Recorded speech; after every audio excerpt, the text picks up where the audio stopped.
I pulled into my parents' driveway just before sunset and sat there for a second with the engine off. The house hadn't changed. Same white siding, same flag out front. Same neighborhood that looked proud of itself for having trimmed lawns and opinions about everyone else's business. I hadn't been home in 5 years. Not because I didn't want to be, because my job didn't allow it. Naval intelligence doesn't send postcards. It sends you places quietly and expects you to come back the same way. Inside music was already playing. Laughter carried through the open front windows. Olivia never did anything small. If it wasn't big enough to post, it wasn't worth doing. I stepped out of the car wearing a simple navy dress. No medals, no ribbons, no dress whites, just a thin gold band on my wrist, and the posture 20 years in uniform gives you whether you want it or not. When I walked in, my mother was near the kitchen island arranging flowers that looked like they cost more than my first car. She froze for half a second, then smiled the way people do when they're trying to remember which version of you they're supposed to greet. "Alexandra," she said. "You made it." I did. She looked me up and down. "You didn't wear your uniform. It's an engagement party," I said. "Not a change of command." She gave a polite nod, like she wasn't convinced that counted as an answer. Across the room, Olivia was standing under a ring light with a glass of champagne, explaining to her followers how hard it was to plan a wedding while supporting a military family. She hadn't noticed me yet. She was mid-sentence when someone tapped her shoulder and pointed in my direction. Her eyes found me. She smiled immediately. Too quickly. "Look who decided to show up," she said loud enough for the room to adjust its attention. My big sister. The mystery officer. A few people laughed. Phones tilted in our direction. I walked over, steady neutral. She air-kissed my cheek without actually touching me, so she said, angling her body toward the camera. "Remind everyone what you do again." "I'm in the Navy." "I know that," she said, rolling her eyes slightly. "But what's your rank now?" "Commander." She blinked once. Still, a couple of her friends laughed. Ethan, her fiancé, stepped closer with a drink in hand. "Commander's good," he said, trying to sound diplomatic. "That's 05, right?" "That's right." He nodded slowly. "I mean, I've only been in the reserves a few years, and I'm already tracking toward department head. Different paths, I guess." "Different paths." Olivia tilted her head.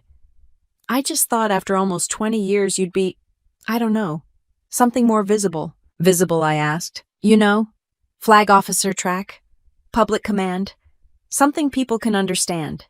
She made a small gesture toward her phone. "Nobody really knows what you do." "That's kind of the point." Another small laugh.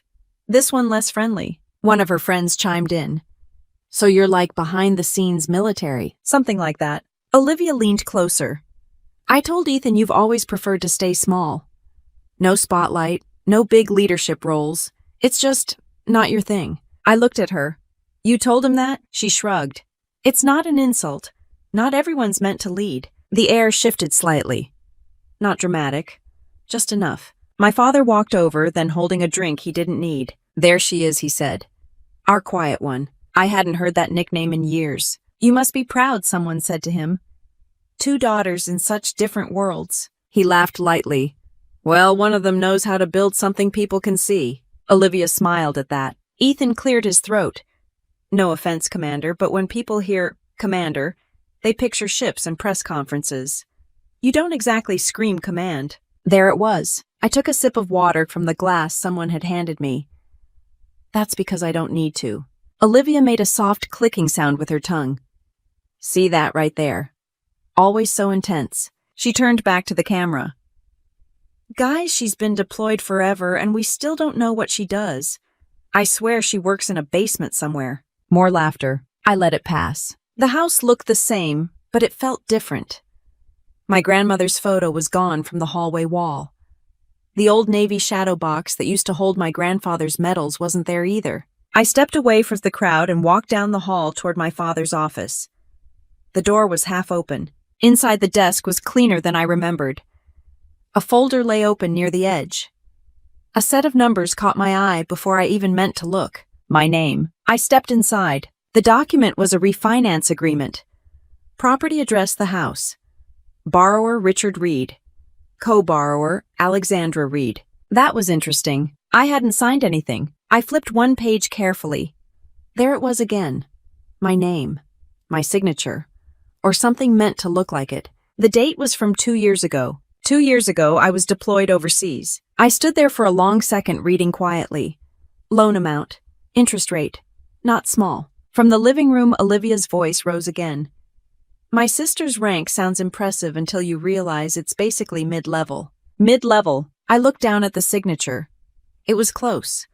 Close enough that someone who didn't know me wouldn't question it.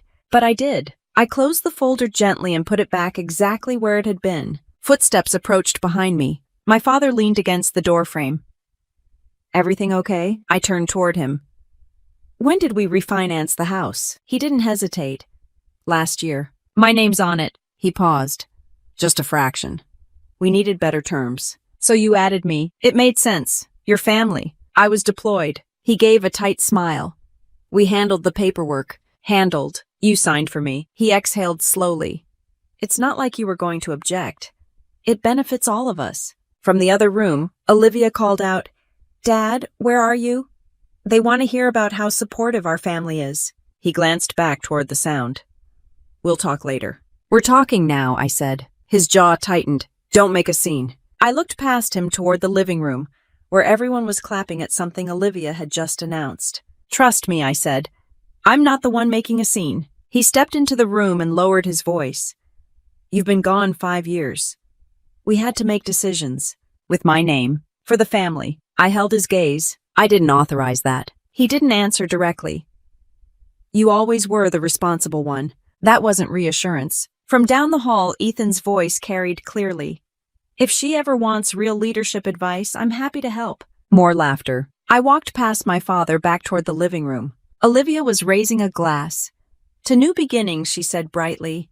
And to finally having something in this family that makes sense. Her eyes flicked to me when she said it. Everyone cheered. I stood there with a glass of water in my hand, listening to my sister explain my career like it was a hobby she'd outgrown, and thinking about the signature on that refinance document dated the same month I was sleeping in a secured facility on the other side of the world. Olivia caught my eye again and smiled wide and polished. Relax, she mouthed. I smiled back. I wasn't upset. I was calculating. I drove home that night without turning on the radio and set my laptop on the kitchen counter before I even took off my shoes. The house was quiet.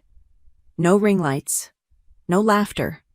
Just the hum of the refrigerator and the weight of something that didn't add up. I logged into my credit monitoring account and requested a full report, not the summary version people glance at when they're bored. The real one. The kind that lists everything, including mistakes you didn't know existed. The refinance showed up exactly where I expected it to. Joint obligation. Origination date May 2 years ago. Location Virginia. I was in Bahrain that month. I opened my deployment records from my secure drive. The orders were clear. I had entered theater 3 weeks before that document was signed. I pulled up the scanned copy of the refinance agreement I'd memorized earlier that evening. The signature line stared back at me. It wasn't terrible. Whoever signed it had practiced. But it wasn't mine. I leaned back in the chair and let that settle. My name tied to a loan I didn't authorize. My credit attached to a property I hadn't agreed to refinance. I checked the rest of the report. There was more. A personal loan opened under my name 6 months after the refinance. Smaller amount. Higher interest rate. Same lender group, different branch. That one I hadn't seen in my father's office. I checked the payment history. All on time. Automated withdrawals from my parents' joint account. So they weren't trying to default. They were trying to leverage. I opened my Navy email and pulled up my LES statements from that year. No unusual deposits. No suspicious transfers. They hadn't touched my pay. That wasn't the point. They'd used my identity to secure better terms, which meant if anything went wrong, it would hit my clearance first. I closed the credit report and stared at the wall for a moment. The guardianship email draft replayed in my head.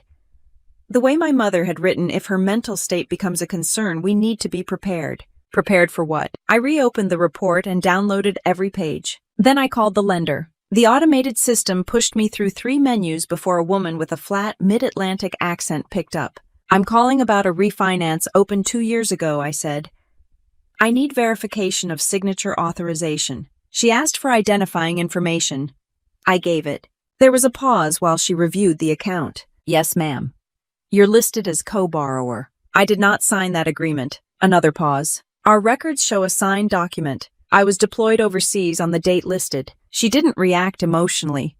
Professionals rarely do. If you believe there was an error, you can submit a fraud affidavit. I will. She transferred me to the fraud department. The man who answered sounded younger. Were you present at closing? He asked. No. Did you grant power of attorney to anyone? No. That was important. If I had granted POA, this conversation would be over. He typed for a few seconds. I'm going to flag this account pending review, he said.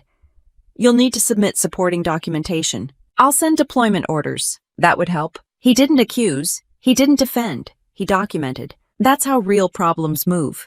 Quietly at first. I ended the call and sat still for a minute before opening my secure contact list. There are moments in a career when you decide whether to protect your reputation or protect your record. If I kept this private and it surfaced later, it would look like concealment. If I reported it immediately, it would look like transparency. The Navy does not reward concealment. I drafted an email to my commanding officer requesting a brief meeting regarding potential identity misuse connected to my name and financial records. I kept it short. Factual. No emotion. Before I hit send, my phone buzzed. Olivia. I let it ring once before answering. Did you leave already? She asked. Yes. You seemed tense. I was reading paperwork. Oh my God, she said lightly. You're not still thinking about that refinance thing, are you? I didn't answer right away. It was just easier, she continued. Dad explained it. It helped the interest rate. He signed my name. Your family, she said. Like that solved it. That's not how authorization works. You weren't even using your credit, she replied. You're never home. I closed my eyes briefly. That's not the standard, she huffed. You're being dramatic. No, I said. I'm being precise. Silence on the other end. You wouldn't actually report this, would you? She asked. There it was. Report what I said evenly. You know what? I haven't decided anything. You're unbelievable, she snapped. You'd risk our parents' house over paperwork. I looked around my empty kitchen. They risked it when they signed my name. She lowered her voice. You don't understand how hard things have been here. Then explain. She didn't. Instead, she shifted. Ethan says this kind of thing happens all the time. Military families move things around. That's not what this is. You've changed, she said. No, I replied. I haven't. The call ended without resolution. I hit send on the email. The next morning, I was sitting in my commanding officer's office at 0800. He listened without interrupting as I laid out the facts. Deployment dates. Loan origination. No power of attorney. No authorization. He didn't look surprised. He looked careful. You're aware this could trigger a clearance review, he said. Yes, sir. You're up for promotion in 6 months. I know. He folded his hands on the desk. You're certain you want this documented? I'm certain it needs to be. He studied me for a long second, then nodded once. Legal will coordinate. You'll need to provide everything. I will. By 1100, JAG had requested copies of my deployment orders and the signed documents. By noon, a preliminary note was placed in my file indicating a self-reported potential identity fraud. The word self-reported mattered. That afternoon, my father called. I got a call from the lender, he said without greeting. They said the account's flagged. Yes, you actually filed something. I initiated a fraud review. He went quiet. You realize what this looks like, he said finally. It looks like someone signed my name. We were protecting the house. By risking my clearance, his tone sharpened. Don't exaggerate. I don't have to. He exhaled heavily. You've been gone too long. You don't understand how things work here. I understand exactly how this works. You're going to embarrass this family over technicalities. I almost laughed. No, I said calmly. You did that. He hung up. An hour later, my secure inbox chimed. Preliminary review opened. Financial documentation under assessment. Further inquiry pending. I stared at the screen for a moment. This wasn't about humiliation anymore. This was about whether my name was clean. And if it wasn't, I was going to make sure it was. The air in my parents' kitchen felt tighter the next evening, like everyone was measuring their words before letting them out. I didn't sit this time. I stayed standing near the counter while my mother stirred a cup of coffee she wasn't drinking. My father had printed out something new. Legal letterhead. He didn't hide it. We spoke to an attorney, he said, sliding the paper toward me. I read the header without touching it. Petition for emergency guardianship, draft. My name was typed neatly in the blank space labeled respondent. I let out a slow breath through my nose. You're not serious, I said. It's a precaution, my mother replied quickly. A precaution for what? She folded her hands tighter. If this investigation spirals, we need to show the court you've been under stress. Under stress. You've been overseas for years, she continued. No social life, no stability. It's not unreasonable to ask for an evaluation. You want a judge to decide I'm incapable of managing my own affairs. We want protection, my father cut in. For everyone. From what? From you doing something reckless. I almost laughed. Reporting identity fraud is reckless. You didn't even talk to us first, he said. You signed my name first. He ignored that. We're not filing anything, my mother added quickly. It's just in case. In case what? In case they start looking too closely, my father said. There it was. The petition wasn't about my well-being. It was about control. If they could establish even temporary doubt about my mental state, they could argue financial decisions made on my behalf were necessary. I looked at the draft again. The language was polished. Subject exhibits signs of occupational fixation and detachment from family support structures. Occupational fixation. That was one way to describe doing your job. Which doctor is signing this? I asked. My mother hesitated.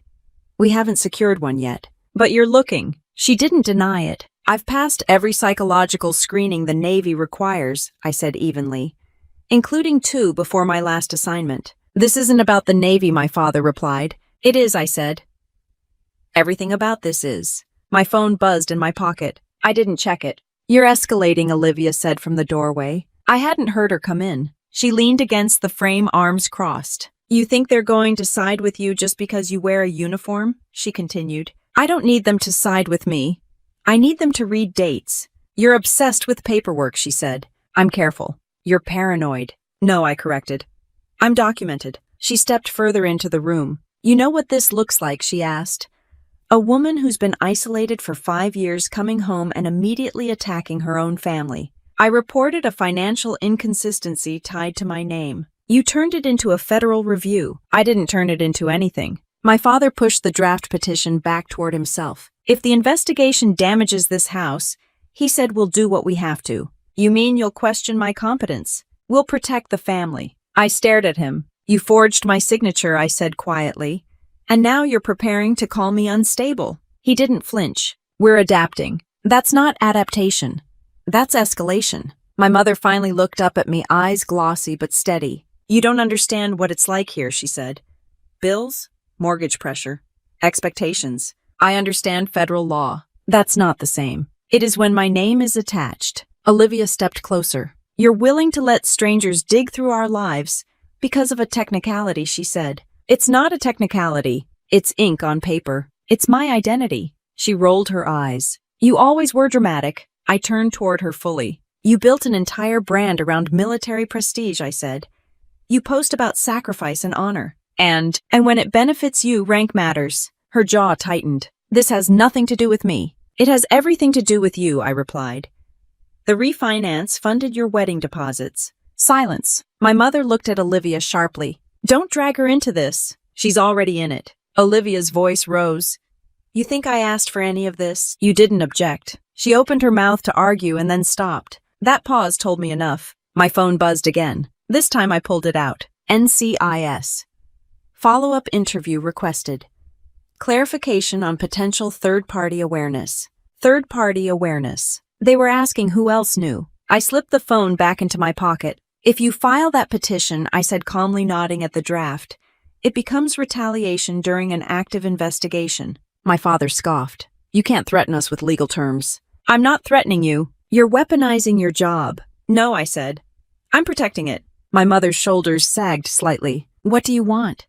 She asked quietly. I want my name removed from anything I didn't authorize. That's not simple. It should have been. My father's voice dropped lower. If this house goes into default because you flagged the account, I flagged fraud. And if the bank freezes us, then you deal with the lender honestly. He stared at me for a long moment. You've changed, he said. I shook my head. I've been consistent. Olivia exhaled sharply. You're going to regret this, she muttered. Regret what? Choosing them over us. I looked around the kitchen. I chose accuracy. The word hung in the air. No one spoke for a few seconds. My mother reached for the draft petition and folded it in half, not tearing it, just bending it carefully. "We're not filing this," she said almost to herself. "Not yet," my father corrected quietly. I didn't react to that. I walked toward the door without asking permission. "Alexandra," my mother called after me. I stopped but didn't turn around. "You know we love you." I considered that for a moment. "Love doesn't sign someone else's name," I said. Outside, the evening air felt cleaner than the room I'd just left. I got into my car and checked my phone.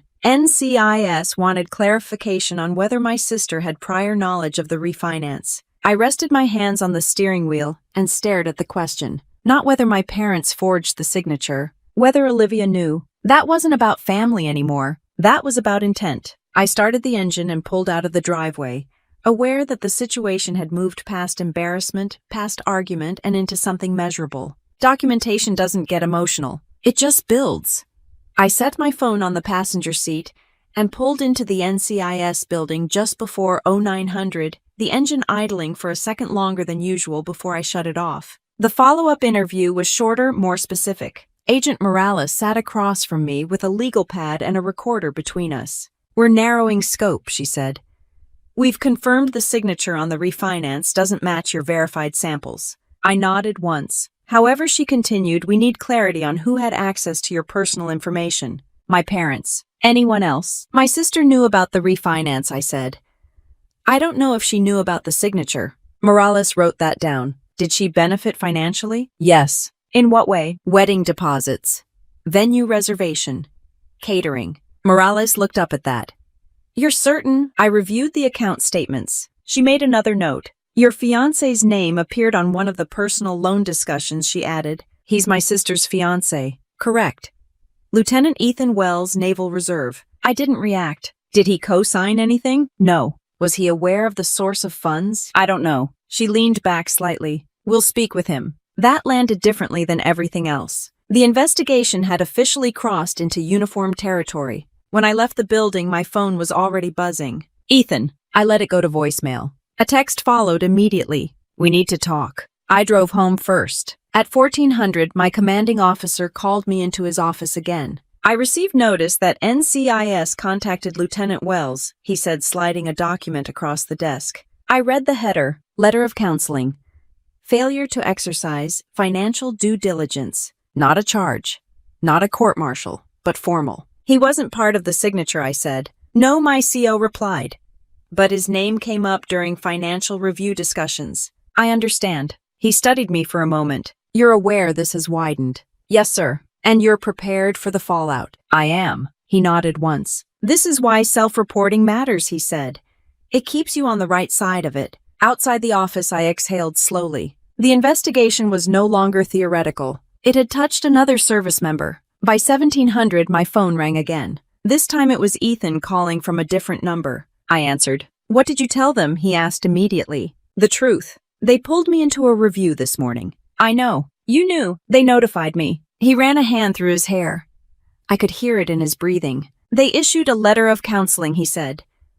"Do you understand what that means?" "Yes." "It means this follows me. It documents that you were present in discussions involving questionable financial documents." "I didn't sign anything." "But you knew about the refinance." There was silence. "Olivia said it was handled," he said finally. "Handled isn't the same as authorized. You could have warned me." "I warned everyone." "You went nuclear." "I went procedural." He let out a sharp breath. "My command thinks I lacked judgment." "Did you ask where the money came from?" Another pause. "That's not how families operate," he said. "That's exactly how investigations operate." His tone hardened. "You're enjoying this." "No." "You look calm while everything burns." "I'm calm because I reported it." He didn't answer that. "You realize this affects Olivia too," he said. "Yes." "She's already losing sponsors." "That's not my department." "You're cold." "I'm consistent." The line went quiet. "I thought you'd protect her," he said finally. "I protected my clearance." He ended the call without another word. That evening, Olivia showed up at my door without texting first.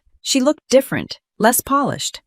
No makeup, no ring light glow. "You dragged him into this," she said as soon as I opened the door. I answered questions. "You didn't have to mention his name," they asked. "You could have downplayed it." "That's not how sworn statements work." She stepped inside without invitation. "You think this is justice?" she demanded. "You're wrecking my wedding." The bank flagged the account. Because you flagged it first. Because my name was on it. She paced across my living room heels, clicking against the hardwood. Vendors are calling. The venue wants payment up front now. Sponsors are reviewing partnerships. She made air quotes with her fingers. This was supposed to be the biggest month of my life. And now everyone's asking questions. That's what happens when paperwork doesn't match reality. She stopped pacing and stared at me. You could fix this. How? Tell them you misunderstood. That you authorized it. No, you're choosing pride over family. I'm choosing accuracy over fraud. She laughed, but there was no humor in it. You sound like a training manual. That's because this is real. Her voice dropped lower. If this wedding falls apart, it's on you. It's on whoever signed my name. She shook her head. You always had to be right. I have to be documented. That's not a personality trait, she snapped. That's a defense mechanism. I didn't respond. She stood there for a moment longer, waiting for me to soften. I didn't. You're going to regret this, she said quietly. I doubt that. She walked out without slamming the door. I stood in the middle of my living room for a few seconds after she left, listening to the silence settle. My phone buzzed again. This time, it was a notification from a wedding planning app. Event status updated. Venue payment pending. Review required. I didn't open it. Instead, I opened my secure email. NCIS follow-up summary attached. Preliminary conclusion, signature inconsistency confirmed. Third-party involvement under review. Third-party involvement. That phrase carried weight. It meant the investigation wasn't narrowing. It was expanding. I leaned back against the couch and stared at the ceiling for a moment. At the engagement party, the narrative had been simple. I was the quiet sister with the insignificant rank. Now uniformed officers were documenting who knew what and when. Outside, a car drove past my house slowly. Inside, my record remained intact. For now. I reached for my laptop and began organizing every document I had into a single encrypted folder. Dates aligned. Statements aligned. No gaps. If the system was going to move, it would move on paper. And paper doesn't care about wedding themes. Part 6. My sister's wedding started falling apart under financial review, word count 1027. I was reviewing briefing notes at my kitchen table when my phone lit up with Olivia's name for the 4th time that morning. I let it ring once more before answering. What did you do? She demanded. I'm drinking coffee, I said. The venue just called. They're requiring full payment immediately. That's standard when accounts are under review. It was never under review until you got involved. It was under review the second my name showed up on it. She exhaled sharply. You don't understand how contracts work. I understand how lenders work. You're enjoying this. No. I closed my laptop and leaned back in my chair. What exactly did they say? I asked. That there's a financial verification hold tied to one of the associated accounts. Which account? She didn't answer immediately. The refinance, she said finally. There it was. If the property's collateral status changes, vendors get nervous, I said. Stop talking like that, she snapped. You sound like a bank. I sound like someone reading the documents. She went quiet for a second. The florist canceled, she said. Did they? They said without confirmation of cleared funds, they can't proceed. That's their right. You don't even care. I care about my clearance. She let out a short, frustrated laugh. Everything with you is clearance, clearance, clearance. Yes, you're obsessed. I'm accountable. There was a pause on the line. You realize sponsors are backing out too, she added. That's a business decision. They said they can't align with ongoing financial uncertainty. That sounds accurate. You think this is funny? No. She lowered her voice. My wedding is in 6 weeks. I'm aware. And now the venue is saying if payment isn't confirmed by Friday, they'll release the date. That's what contracts say. You could fix this. How? Withdraw the complaint. I didn't file a complaint. I initiated a fraud review. Same thing. It's not. She was breathing faster now. Ethan's command pulled him in again, she said. They're asking about his knowledge of the refinance. Did he know? He knew we refinanced. Not about the signature. That distinction matters. It shouldn't. It does. She made a sound somewhere between a sigh and a growl. You've turned this into some kind of moral crusade. I turned it into documentation. I heard a door slam in the background. Then my mother's voice muffled. Mom says the bank froze part of the line of credit. That's separate from me. No, it's not. It is. She was quiet for several seconds. You always said you didn't care about rank, she said. That you didn't need people to see you. I don't. Then why does this matter so much? Because my name is on it. The line went silent. I have to go, she said finally. The call ended without resolution. That afternoon, Ethan texted, "Venue wants proof of liquidity within 48 hours. Did you know this was coming? I replied with a single sentence. If a lender flags collateral vendors, reassess risk. He didn't respond. Later that evening, my parents showed up at my house without warning. My father looked older than he had 2 weeks ago. The bank froze a portion of the credit line, he said as soon as I opened the door. That's between you and the bank. They cited active investigation. Yes, you did this. I reported identity misuse. You triggered a cascade. I didn't create the conditions. He stepped inside without asking. You're going to lose this house over paperwork, he said. You risked it over paperwork. He rubbed his forehead. The venue called us too. They want confirmation the refinance isn't under dispute. It is under dispute. You could tell them it's a misunderstanding. It's not. He stared at me like he was waiting for me to blink. Olivia's deposits are tied to this, he said. That was a choice. She trusted us. So did I. My mother stepped in then softer. The florist is asking for payment in full before delivery, she said. The caterer moved us to a secondary status. That's standard when funding is unstable. Stop saying that word, she snapped. Unstable. That's how vendors describe financial uncertainty. She looked like she wanted to say more, then stopped. My father paced once across my living room. You could have talked to us, he said. I did. You went straight to the Navy. I went to my command because my clearance was at risk. He turned toward me. And what about us? I'm not responsible for shielding you from consequences. He stared at me for a long second, then nodded slowly, almost like he was conceding something he didn't want to. We may have to postpone, he muttered. That's between you and the venue. He looked like he wanted to argue again, but didn't. They left without another word. An hour later, my phone buzzed with a notification from a local event page. Wedding date updated, postponed pending financial verification. The comments were already starting. Speculation. Concern. Quiet gossip. I didn't open them. Instead, I opened my secure email. NCIS. Status update. Investigation continuing. Signature forgery substantiated.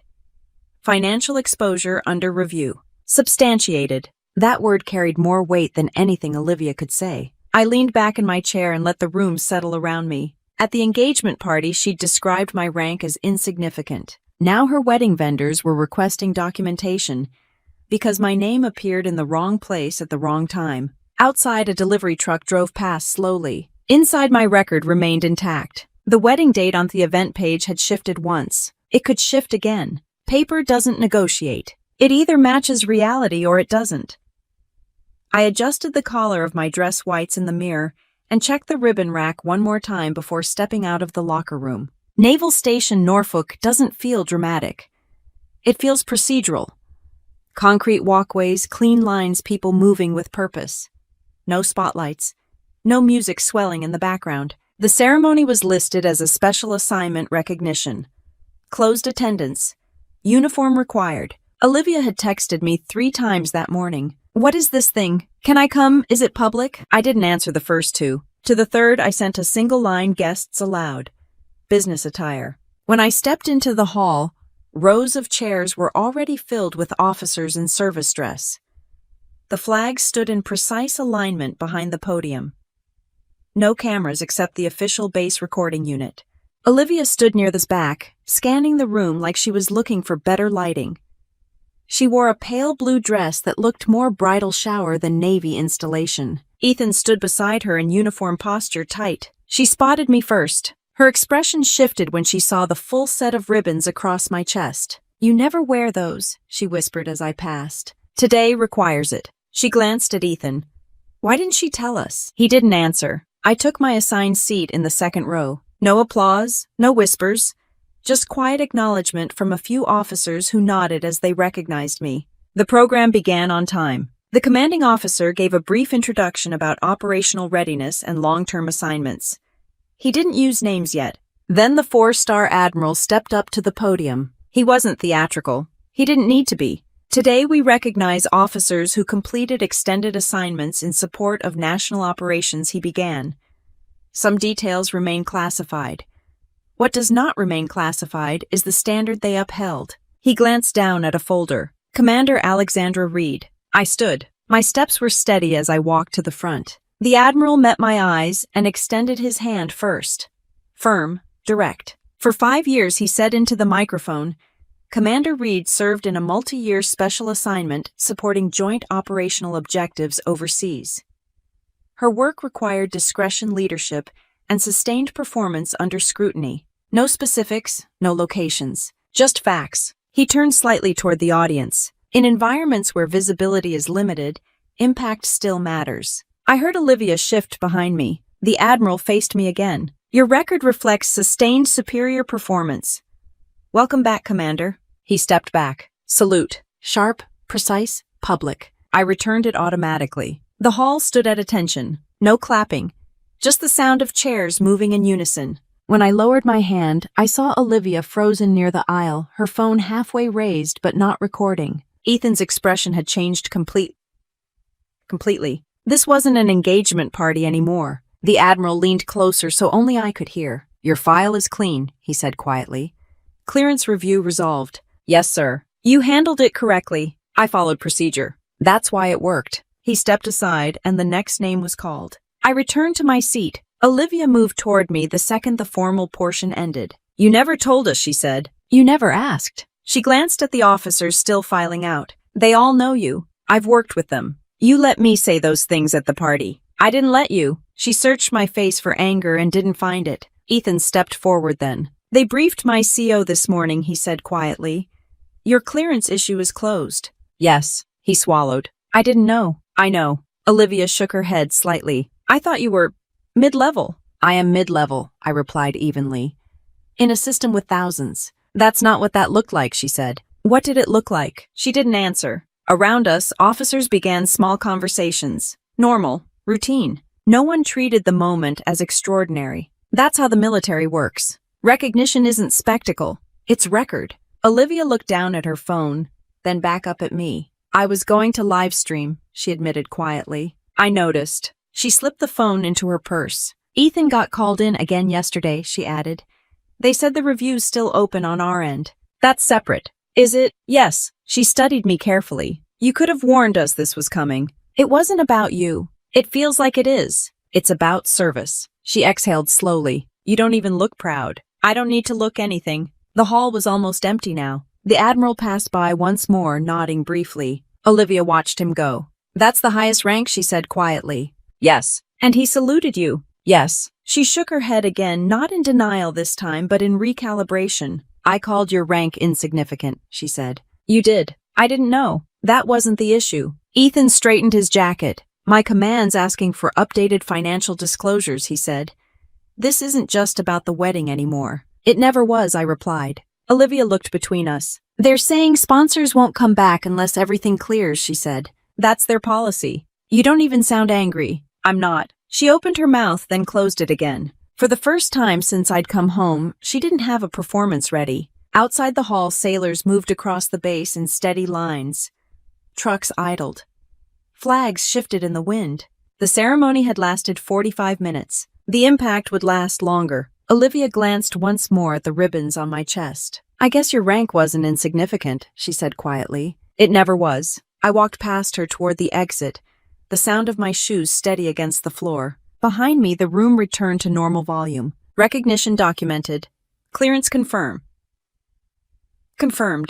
Salute exchanged. The rest was just paper catching up. I was in my office reviewing operational summaries when my personal phone vibrated against the desk face down. I didn't flip it over immediately. When I did, there were 6 missed calls. 3 from my mother, 2 from Olivia, 1 from an unfamiliar number with a DC area code. I let out a slow breath and called the unfamiliar number back first. Commander Reed, a calm voice, answered. Yes, this is Assistant U.S. Attorney Caldwell. I'm calling regarding the financial investigation tied to your self-report. I closed the door to my office. I'm listening. After coordination with NCIS and the lending institutions involved, charges are being filed related to wire fraud and identity misrepresentation. I didn't interrupt. Your parents have been notified. Counsel has been appointed. At this time, you are listed as the reporting party and affected service member. Understood. There is no adverse action pending against your record. I understand. There may be a restitution phase. I'll cooperate. That's all we need. The call ended without drama. No sirens, no raised voices. Just federal paperwork moving forward. My phone buzzed again immediately. My mother, I answered. They're charging us, she said, her voice thinner than I'd ever heard it. Yes, this is because you wouldn't drop it. It's because the signature wasn't mine. They said wire fraud, she whispered. That sounds criminal. It is. My father's voice came through faintly in the background, arguing with someone. We never meant for it to go this far, she continued. You signed my name. We were trying to protect the house. You leveraged my clearance, she exhaled sharply. They're talking about plea agreements. That's between you and your attorney. You're not going to intervene. No. The silence on the line felt heavier than anything she could have said. You're choosing the Navy over your own parents, she said finally. I'm choosing the truth. She didn't respond. The call ended without goodbye. I sat at my desk for a moment before reopening the operational summary in front of me. The Navy doesn't pause for family crises. At 1700, Olivia showed up at my apartment again. No makeup. No phone in hand this time. They're offering a plea deal, she said the second I opened the door. I assumed they would. They'll admit to misrepresentation if the restitution is paid. That's standard. She stared at me like I'd rehearsed this. Do you even care, she asked. Yes. Then why are you so calm? Because I reported it months ago. She stepped inside. They're saying if this goes to trial, it gets worse. Most cases don't go to trial. She rubbed her temples. They're going to lose the house. That was already a possibility. You could testify that it was a misunderstanding. It wasn't. Her voice cracked slightly. They're my parents. They're mine, too. You're letting them fall. I'm not holding them up anymore. She shook her head slowly. You've always been the stable one, she said.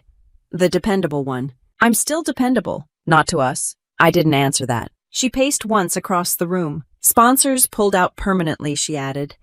The wedding's officially canceled. I heard. They don't want association with ongoing federal investigation. That's their risk model. Stop saying things like that, she snapped. You talk like none of this touches you. It doesn't affect my clearance. That's not what I meant. I leaned against the counter. You built your event on a refinance tied to my name, I said evenly. That was unstable from the beginning. She looked like she wanted to argue, then stopped. They said Ethan's letter of counseling stays in his file, she said quietly. Even though he didn't sign anything. He was present in discussions. That shouldn't be enough. In uniform it is. She sank into the chair across from me. I thought you were overreacting, she admitted. When you first brought up the refinance, I wasn't. I know. The room stayed quiet for several seconds. They're signing the plea agreement tomorrow, she said. That's their decision. She looked up at me. You're not going to court. I'll submit a written statement. You won't even be there. It's procedural. She studied me carefully. You don't hate us, she said slowly. No. Then why does this feel like punishment? Because accountability feels personal. She let that sit. They'll have to pay restitution, she continued. Years of it. That's the cost of misrepresentation. She leaned back in the chair. I used to think your job was small, she said. Just background analysis. It's operational oversight. I saw the Admiral salute you. Yes. I didn't understand what that meant. It means the record is public. She nodded faintly. And this, she asked. This is public too. Yes. She stood up slowly. They're going to say you did this to us. They can say that. And you're okay with that. I'm okay with my record being clean. She looked at me for a long moment, searching for something: anger, regret, doubt. She didn't find any. You're not coming home for dinner, she said quietly. No. She walked toward the door and paused. For what it's worth, she added, I didn't think they'd actually get charged. I know. After she left, I sat down at my desk and opened my email. There was a formal notice from JAG confirming that my file reflected no adverse findings and that the matter had been resolved in my favor. Resolved. Outside, the sun was setting over the parking lot. Inside, federal charges were being processed in quiet offices across town. No spectacle. No shouting. Just signatures on new documents replacing the old ones. The system had moved exactly the way it was designed to move, and it had written everything down. I signed the written victim statement in blue ink and slid it across the conference table without rereading it. The language was clean, factual, no adjectives, no emotion. It outlined the unauthorized use of my name, the potential impact to my security clearance, and the corrective action I had taken. Assistant U.S. Attorney Caldwell glanced over it once more. You're declining to request additional penalties, she said. Yes. You're also declining to provide a personal impact statement at sentencing. Yes. She studied me for a moment. That's uncommon. I've said what matters. She nodded once and gathered the papers. Restitution will be structured over time, she said. Given the plea agreement, this won't go to trial. I understand. Outside the federal building, the air felt colder than it should have for early fall. My phone buzzed before I reached my car. Olivia, I answered. They signed, she said. I assumed. They admitted to misrepresentation and wire fraud. Yes. They're avoiding jail time. That's consistent with a plea. She was quiet for a second. They're on probation, she added. Financial monitoring. Mandatory reporting. That's standard. You sound like you've memorized a handbook. I read the documents. She exhaled slowly. They're saying the restitution payments will take years. That's how restitution works. I didn't think it would get this far. I did. Silence. I need to see you, she said. I hesitated for half a second. Fine. We met at a small cafe halfway between my apartment and the house. Neutral ground. She was already there when I arrived, sitting in a corner booth without her phone in sight. No makeup. No designer bag. Just a plain sweater and tired eyes. You didn't come to the hearing, she said as I sat down. I submitted a statement. You could have been there. For what? For them. I'm not their attorney. She folded her hands on the table. They looked smaller, she said quietly. Sitting there. I didn't respond. You don't feel anything, she asked. I feel accurate. That's not an emotion. It's enough. She studied my face. They keep saying you could have stopped this, she continued. That if you'd withdrawn the complaint, none of this would have happened. I didn't file a complaint. I reported fraud. Same difference to them. It isn't. She looked down at her coffee. I used to think you liked being underestimated, she said. I don't care about being underestimated. Then why didn't you tell us about the assignment? About the admiral? You never asked. That's not fair. It's factual. She leaned back slightly. You let me mock you at that party. You chose to. You could have corrected me. I didn't need to. She shook her head slowly. You were just standing there. Calm. I was reading the room, and you decided to let it happen. I decided not to interrupt you. Her eyes narrowed slightly. So this was revenge. No. Then what? Boundary. She looked confused. You destroyed my wedding, she said. You built it on unstable funding. You're still talking like a bank. And you're still talking like a victim. That landed harder than I intended, but I didn't soften it. She stared at me for a long moment. I didn't forge your name, she said quietly. No, I didn't sign anything. You benefited. That's not the same. It's adjacent. She looked away. I thought Dad handled it, she said. I thought it was just paperwork. It was. She frowned. That's what you keep saying. It was paperwork. That's the point. She rubbed her forehead. Ethan and I ended it, she said finally. I heard. He said the investigation changed how his command sees him.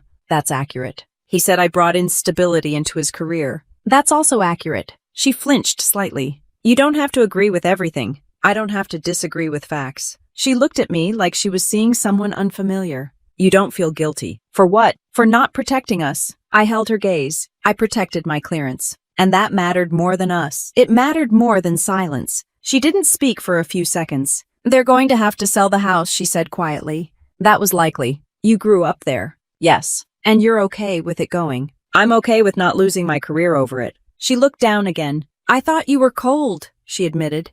When you reported it. I'm not cold. What are you? Disciplined. She let that settle. They asked why you wouldn't intervene, she said. I didn't have an answer. You do now. She studied me again. You stopped protecting them, she said slowly. Yes, that's what this is. Yes. She nodded faintly like she was connecting pieces. I kept waiting for you to explode, she said. To yell. To tell everyone what you really thought. I don't yell. I know. The cafe was filling up around us. Conversations rising and falling. Normal life moving without reference to federal charges or clearance reviews. They're on probation, she repeated quietly. Yes. For years. Yes. And you're still up for promotion. Yes. She gave a short, almost disbelieving laugh. So you win. This isn't about winning. It feels like it is. It's about record integrity. She sat back in the booth. I used to think rank was about visibility, she said. It's about responsibility. She nodded slowly. I didn't know. You didn't ask. She looked like she wanted to argue again, then didn't. I don't know what happens now, she said. You build something that doesn't rely on someone else's signature. She almost smiled at that. That sounds like you. It is. We sat there for another minute without speaking. No apology. No dramatic reconciliation. Just two people recalculating what family meant without paperwork attached. When I stood up to leave, she didn't stop me. She didn't ask for anything either. Outside, the air felt steady, clear. I walked toward my car without looking back. Part 10. I built something that didn't need their approval. Word count 1026. I signed the nonprofit incorporation documents at my dining table with the same blue pen I'd used for the victim statement. Truth and Honor Foundation. Simple name. Clear mission. Legal support for service members dealing with financial exploitation. Clearance guidance for families who didn't understand what they were risking. Mental health referrals that didn't start with labeling someone unstable because it was convenient. I slid the papers into a folder and checked the time. Promotion board results were scheduled for release at 1100. I didn't pace. I made coffee. The house my parents once owned had officially been listed the week before. The for sale sign went up quietly. No announcement, no drama, just another property changing hands because numbers didn't align. Olivia had moved into a smaller apartment across town. No ring lights visible from the street. No vendor trucks pulling up to rehearse a wedding that wasn't happening. Probation terms were public record. Restitution payments structured over 5 years.